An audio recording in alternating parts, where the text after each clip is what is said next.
Hello and welcome to today's episode of Beyond the Pedal. I'm back here at Donington Park Circuit and I'm here with the Army sports car racing team. Now, you may notice over the past couple of weeks I've been doing a lot of the work with these guys and finding out more and more about the Armed Forces Racing Challenge and of course the Army sports car racing team. Today I have the absolute privilege of being with one of the guys from the team who's brought down his Honda Civic Type R EP3. For those of you who have been watching the channel, you know that I absolutely love an EP3. It's a huge favourite of mine, an absolute classic that yeah, it's just an absolute classic, isn't it? But today, one of the guys has brought down his fully fledged track version car, and we're going to get to know a little bit more about it, a little bit more about the Armed Forces Racing Challenge, and just what it takes to actually build a competitive Class B race car. Enjoy.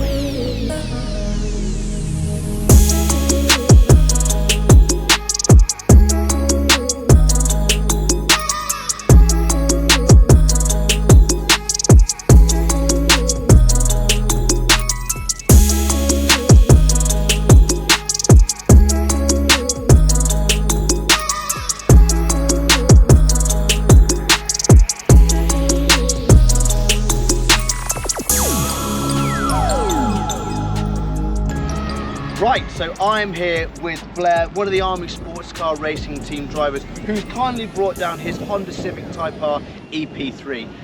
It's incredible and we're going to find out plenty about it, but first of all, I think we need to introduce Blair himself. Blair, tell the good people who you are and what it is you do. I'm Staff Sergeant Blair Thompson. Been in the Royal Engineers 22 years now. Been with the Armed Forces Race Challenge since 2017. Not in this car, but it was a different car when I started.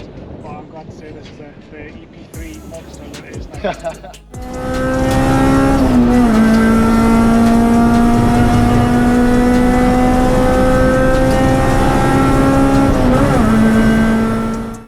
So Blair, you've mentioned that you've been racing since 2017. Obviously with all these things, there's got to be a reason why. So what was it that inspired you to start racing and get into motorsports? So I started rallying in 2011 and that was with the Army as well. The race team was just coming into its own, just so it started, and I just liked what it was about, the whole Armed Forces Race Challenge. The three different Navy, Army and RAF all competing against each other. It was a great tool to me, and that's why I decided to make the flip from rallying into racing.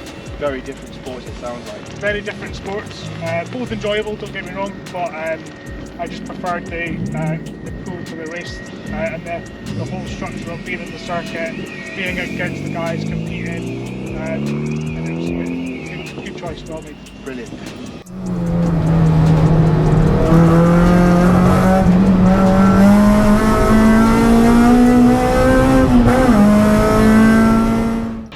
So Blair, I think, you know, it is every petrol head's dream to kind of go racing. And for those who've been watching the channel will know the kind of cost of a Class A car. It's a fair whack, you know.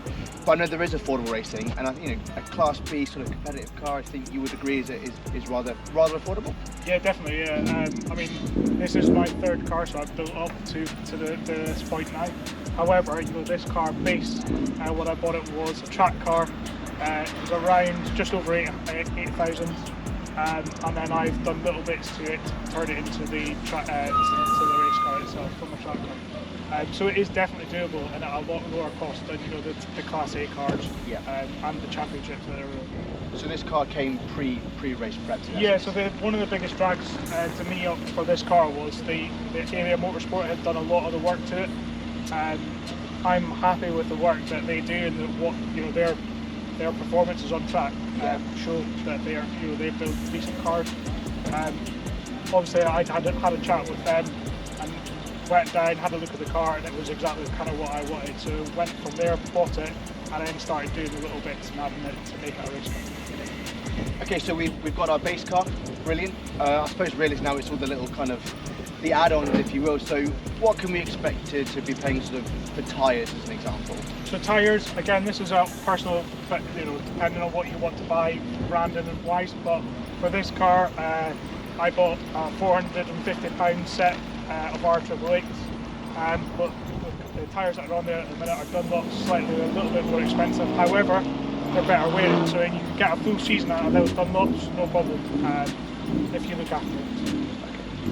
So your 450 quid, not a bad sort of the run price. What about like the general sort of like operations and maintenance? You know, are you going to get your spare bits and pieces that you might need for a race day, or just general maintenance? Yeah, so general maintenance, things like obviously oils and lubes, you know, you've got to allow for that. I allow for around 2 changes per season.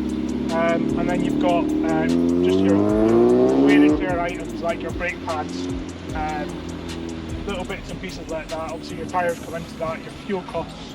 Fuel's obviously gone up a little bit, but it's still, you know, you're talking £70 a race day. Okay. And that's including your, you know, your qualifying and your race itself, so it's still good. Okay, good. So you know, like I say, you can spend the money if you want to. By the time of it, if you want a bit of a budget, it can be done. Yeah. And I suppose one of the big things, really, obviously, race fees as well. That comes in as part of the season. So, you know, the AFRC, the Armed Forces Race Challenge. What are your sort of race fees for the season? So race fees, I aim for about 1,600 to then allow to enter every event plus maybe one test day, Okay. and then that's pretty much sorted for the car. So all in all, Class B car considerably cheaper than the Army Holden that the guys have got. Yeah, definitely, it's quite a lot cheaper. Yeah. Brilliant.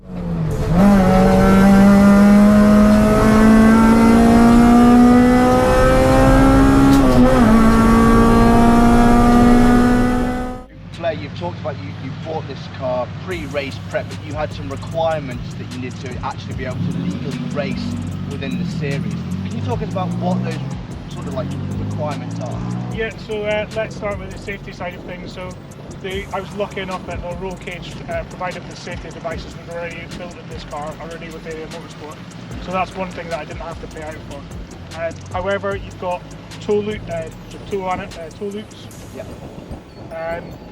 You've got your pull cords there, so for your electric and your fire extinguishers. And then you've got the fire extinguisher itself, plus the piping to go into it for your engine bay and the foot well of the driver's side. So that's the safety bare minimum that you require for racing. And as long as you've got those in there, you are good to go to race. Yeah, you're good to go. That's brilliant. I think realistically now, I think it's time we've talked a little about the car. I think we need to kind of see it and really talk about what's under the hood. You know, what's inside the car. Really get a good talk about that. So if you don't mind doing that, that'd be brilliant. Of course, yeah.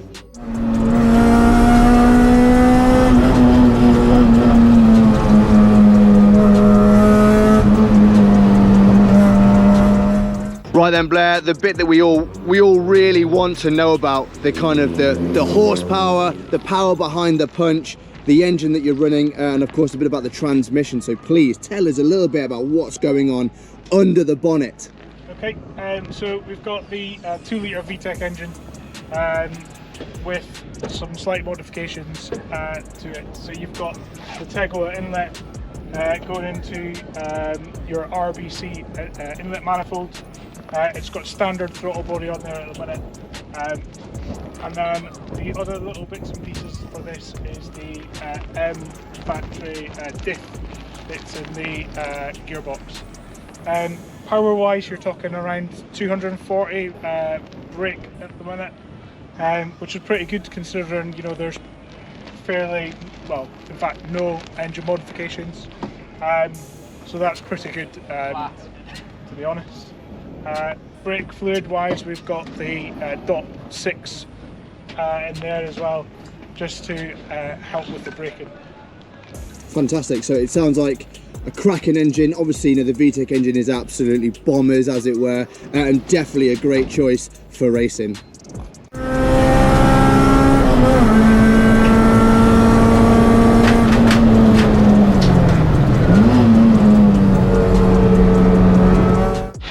Right, Blair, so we've talked about what makes it go, the power behind the punch, if you will. Obviously now it's really important to find out what it is that makes it stop and what makes it turn. Yeah, so this car again came with Yellow Speed Racing inverted coilovers, and it's also got the big brake kit on the front.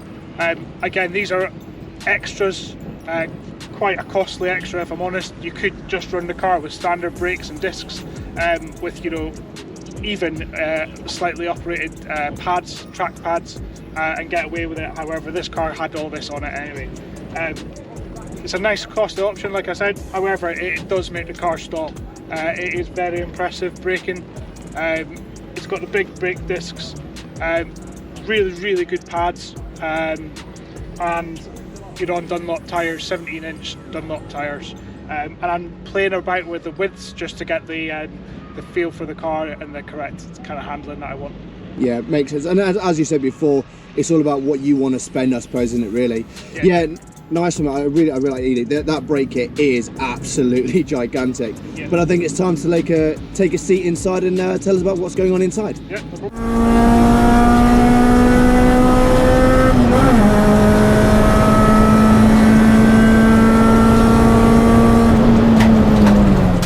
Right, Blair, so here we are inside the EP3 itself. You look quite snug in that seat. Yes, but it's a good seat. Supplied by the Armed Forces Race Challenge through one of their sponsors, Cobra. Great seat, highly recommend them. This seat is a GT seat, so it's slightly for the bigger type of people. However, it's still a snug fit, because it's only 30mm bigger, but a great seat nonetheless. You've got the TRS harnesses as well, and then you're in here into the cockpit, as you will. Nice. So I'm loving the steering wheel. That's definitely not a standard Honda Civic Type R steering wheel. What is it you're working with there? So this is an OMP steering wheel. It's got a kind of suede with a deep dish centre on it. It also has a quick release mechanism on it, so you can, for ease of getting in and out, you can take that off and it makes it easier getting out. And then it's magnetic, click in, and that's back in. Fantastic. Now, you were talking about some of the safety requirements. I believe it was the extinguisher cut-off, etc., the engine cut-off. So I believe this over here, so for us that don't know what all this is, can you give us a little bit more detail about how it kind of all works? Yeah, so you've got your electric cut-off here. That is one feed, and it's got to be central so you can get to it as a driver. You've also got the other electric cut-off outside so if you're in a crash, the marshals can get to it from the outside, and then it cuts the power, all electrical power to the car. You've also got your fire switch, so that's this one here. So again, that's an electric pull, a fire system pull cord. Again, it's connected to the one outside, and this is connected to the fire extinguisher that's in the passenger footwell, and it's all connected in. Fantastic. Yeah, it looks absolutely fun. It looks like a serious piece of kit, and like you say, when it's a pre-made race car good to go, this is definitely something to expect. So I think, like I did with the Sunbit D3 Army Holden, I'm gonna have a go at trying to clamber into that, to your office space, if you will, and see what it's like. Yeah, by all means, come on, have a go. Right, so just like with the Sunbit D3 Army Holden, I'm going to try and attempt to clamber into this thing, just so you guys know how difficult it is when there's a roll cage and a serious race seat. So here we go. Please excuse me. I'm sure there's a knack to it. Oh, goodness gracious. Oh, wowzers, there it is. And again, just like that car, it's very snug in here. This seat just seems to just hold you in place, and the view, just all of it is, wow, incredible. Oh, I don't know how you do it.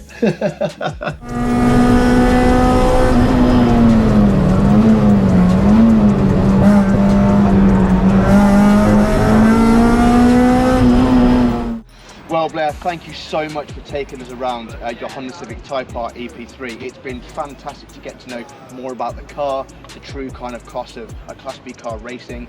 Are you looking forward to the season? And if you are, what are you most looking forward to the AFRC season? Yeah, I'm looking forward to the 2022 season. It's going to be a good season. Good to get back out after all the COVID dramas and stuff like that. But yeah, really looking forward to getting into the competitive way again. Probably the track I'm most looking forward to is Donington, here at Donington. Amazing track. Unfortunately, I never got to race here in the last 2 or 3, 4 seasons, and I'm really looking forward to coming here and racing. Yeah, I can see why it's a fantastic track. Listen, Blair, thank you so much for bringing the car down and just sharing with everyone more information about the car, more information about a Class C car, and thank you so much for your time. That's all right. Cheers.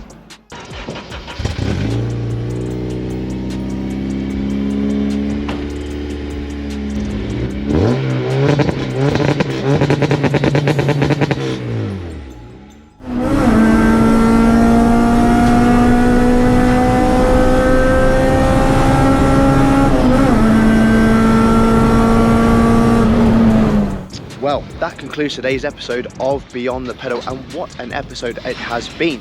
Finding out more about what it takes to, the true cost of racing, the ins and outs of building a race car or buying a pre-made one for that ad, which is, I don't think Mrs. BTP will be too happy about, but Anyway, it's been a real privilege to be down here again. I'm going to be here tomorrow, okay, for the 750 Motor Club Club Enduro Challenge with the Sunvet D3 Army Holden, so that's going to be really good to see. So that's coming up next tomorrow.